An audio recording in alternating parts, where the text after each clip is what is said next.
야니스 아데토쿤보, 니콜라 요키치, 루카 돈치치를 앞세워 NBA를 침공하고 있는 유럽 선수들. 그에 비해 신체 조건의 한계 등 여러 현실적 이유 탓에 현재 NBA에서 활약하고 있는 아시아 선수는 많지 않습니다. 긴 NBA 역사 속에서 모습을 드러냈던 아시아 출신 선수들은 누가 있었을까요? NBA에 진출한 아시아 선수들의 리스트에서 많은 비중을 차지하는 중국. 그 중에서도 야오밍의 존재감은 절대적입니다. 현재도 야오밍은 역대 최고의 아시아 선수이고 앞으로도 오랜 시간 그렇게 기억될 가능성이 큽니다. 중국 리그에서 뛰던 야오밍은 2002 NBA 드래프트에 도전장을 내밀며 미국 진출에 나섰습니다.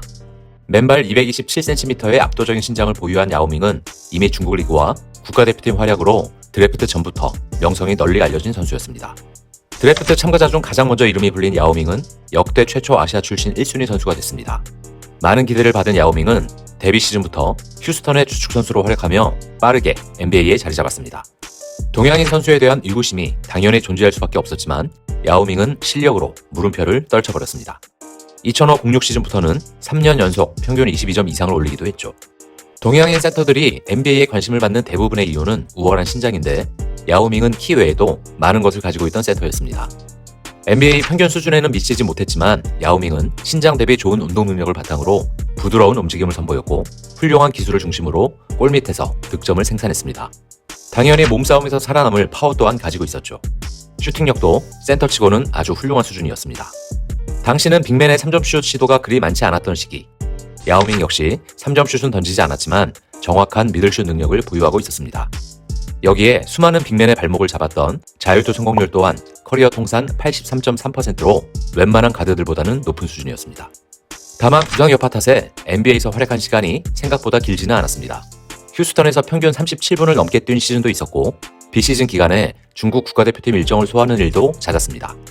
상대 선수에게 거친 파울도 많이 당했던 야오밍은 끝내 부상 악재를 이기지 못하고 2011년 은퇴를 선언했습니다. 당시 그의 나이는 30세에 불과했습니다.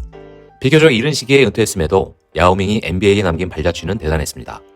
통산 486경기에 출전해 평균 19.0점, 9.2 리바운드, 1.9 어시스트를 기록한 야오밍은 올스타 선정 8회, 올 NBA 팀 5회 등의 이력을 쌓았습니다. 장담할 순 없지만 아시아 선수가 야오밍의 업적을 뛰어넘는 것 당분간 어렵지 않을까요? 이후 야오밍은 2016년 9월 네이스미스 농구 명예의 전당에 헌액되는 영광을 안았습니다. 당연히 아시아 선수로는 처음 있는 일이었죠. 당시 야오밍과 함께 명예의 전당 멤버가 된 선수로는 샤킬 오닐과 앨런 아이버슨이 대표적입니다. 야오밍 외에도 NBA의 문을 두드린 선수들은 더 존재했습니다. 왕즈즈, 멍크바터, 순회, 저우치 등이 NBA 코트를 밟은 중국인 선수인데요. 먼저 이젠네는 야오밍을 제외하면 NBA에서 가장 뚜렷한 발자취를 남긴 선수입니다. 그는 2007년 드래프트에서 전체 6순위라는 높은 순번에 미러키 벅스의 지명을 받았습니다. 이젠네는 213cm의 큰 키에 슈팅력까지 겸비한 빅맨이었습니다. 이를 바탕으로 데뷔 첫 3시즌 동안은 미러키와 뉴저지를 거치며 주로 주전으로 활약했습니다. 하지만 평균 두 자릿수 득점을 올렸던 뉴저지 시절 이후 NBA 커리어가 급격하게 꺾인 이젠네는 워싱턴과 댈러스를 거친 뒤 중국 무대로 돌아가게 됩니다. NBA 팬들에게 잊혀진 이젠네는 2016년 여름 레이커스와 깜짝 계약 소식을 발표하며 다시 NBA를 정조준했습니다. 하지만 레이커스에서 이젠넨이 뛸 자리는 없었고 결국 한 경기도 출전하지 못한 채 짐을 싸게 됩니다. 몽골 출신의 중국 국적 선수 멍크바터는 백업 선수 정도의 위상이지만 야오밍도 하지 못했던 경험을 갖고 있습니다.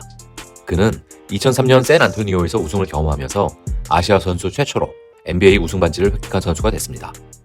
2016년 드래프트에서 휴스턴의 2라운드 지명을 받은 장신 센터 저우치도 NBA 정착을 향한 꿈을 키웠으나 여의치 않았죠. 저우치는 2시즌 통틀어 19경기에 뛴 한계를 경험하고 중국 리그팀과 계약을 맺었습니다. NBA 재도전에 대한 의사를 피력하기도 한 저우치지만 현재로서는 쉽지 않아 보입니다. 이란 대표팀의 성벽 하메드 하다디.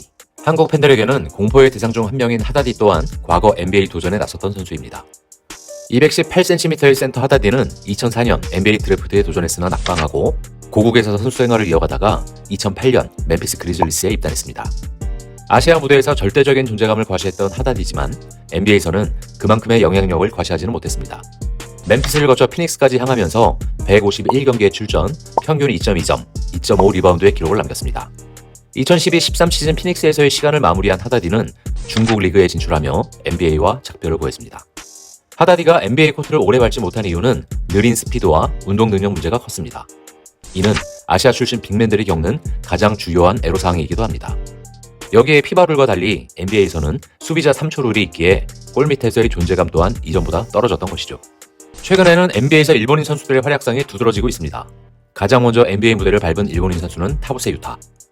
2004년 11월 4일 피닉스에서 데뷔전을 치른 타부세는 4경기를 뛴 뒤 계속해서 하버리그에서 NBA 도전을 이어갔으나 추가적인 출전은 없었습니다.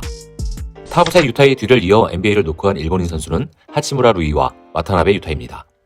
베냉 출신 아버지와 일본인 어머니 사이에서 태어난 하치무라는 이미 고교 시절부터 특급 유망주로 꼽혔습니다. 이후 NCAA 명문 곤자가 대학에 진학한 하치무라는 2019년 NBA 드래프트에 참가해 1라운드 꾸준히 지명을 받았습니다. 워싱턴에 입단한 하치무라는 주요 로테이션 선수로 활약하며 꾸준히 존재감을 드러냈습니다. 특히 공격력에 강점이 있는 그는 데뷔 후 한 시즌도 두 자릿수 평균 득점을 놓친 적이 없습니다. 이번 시즌에는 도중에 레이커스로 트레이드돼 르브론 제임스, 앤서니 데이비스와 한솥밥을 먹게 됐죠. 부모님이 모두 일본인인 와타나베는 꾸준한 노력과 끈기로 NBA에서 살아남은 케이스입니다. 그는 조지 워싱턴 대학 시절 수비에서 높은 평가를 받았지만 드래프트에서 선택을 받지 못했던 선수. 하지만 서머리그 참가로 희망을 이어간 와타나베는 멤피스와 계약을 맺은 후 NBA에 생존했습니다. 이후 토론토를 거친 와타나베는 이번 시즌 브루클린에서 알짜배기 백업 멤버로 존재감을 알렸습니다. 이대로라면 NBA에서 와타나베를 찾는 팀은 계속해서 등장할 여지도 있죠. 아직까지 NBA에 발을 들인 한국인 선수로는 하승진이 유일합니다. 221cm의 장신 센터인 하승진은 2004년 포틀랜드로부터 2라운드 지명을 받았고 2시즌 동안 46경기에 뛴 뒤 NBA 무대를 떠났습니다. 하승진 이후에도 여러 선수가 NBA를 노크했으나 고배를 마셨던 한국. 최근에는 데이비슨 대학 출신의 이현중과 곤자가 대학에 합류한 여준석이 NBA 도전에 나섰습니다. 이현중의 경우 아쉽게 드래프트에선 지명을 받지 못했지만 G리그 산타크루즈 워리어스와 계약을 맺고 도전을 이어가고 있습니다. NBA에서 활약한 역대 아시아 선수들의 발자취가 뚜렷했다고 보기는 어렵습니다. 인종에 따른 평균적 신체 능력과 운동 능력의 차이, 그리고 여기서 발생되는 탄력과 파워 등을 간과할 수는 없죠. 다만 이러한 능력의 차이로 모든 것을 설명할 수는 없습니다. 후천적으로 발생하는 사회적 또 환경적 요인도 중요합니다.